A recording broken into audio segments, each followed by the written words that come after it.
You're cut out for big things in life. 3. The examiners who will eventually correct your answer papers, they correct more than 100 answer papers per day. So for them, a nightmare is a badly presented answer paper, and their greatest delight is a very well presented answer paper. For example, the difference between an examiner giving you 4.5 out of 5 and giving you 5 out of 5 is the presentation of your answer. So what I would suggest is, it is not enough that you write the right answers, you present the right answers. The presentability of those answers are very, very important. Ensure the margins are maintained. Ensure between two answers you are able to draw a line distinctly separating one answer from the other. If possible, underline the key points.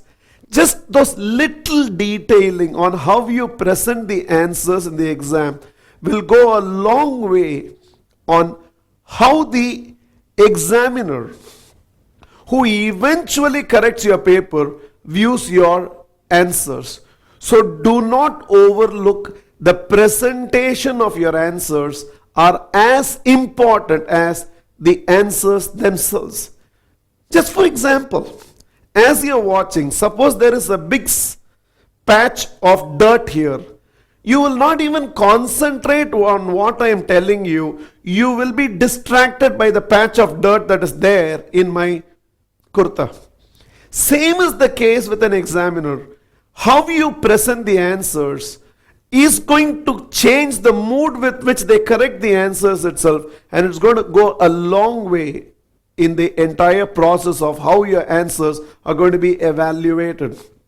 4.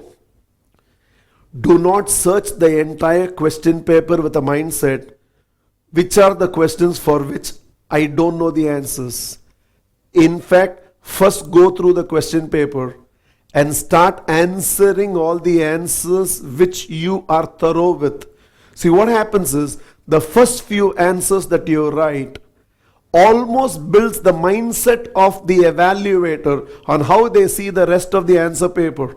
So when you get your first few answers, which you're thoroughly sure about, and when you get that right and you earn the excitement of the one who is evaluating your answer paper, then the entire flow of how they correct the rest of the answer paper dramatically changes. So ensure that when you go through, maybe you'll start with the 20-mark questions, 5-mark questions, 2-mark questions. Depends on where you are reasonably confident, but ensure that the first few answers in your answer paper are the best answers that you believe you can present, and it makes an enormous amount of difference. You're cut out for big things in life.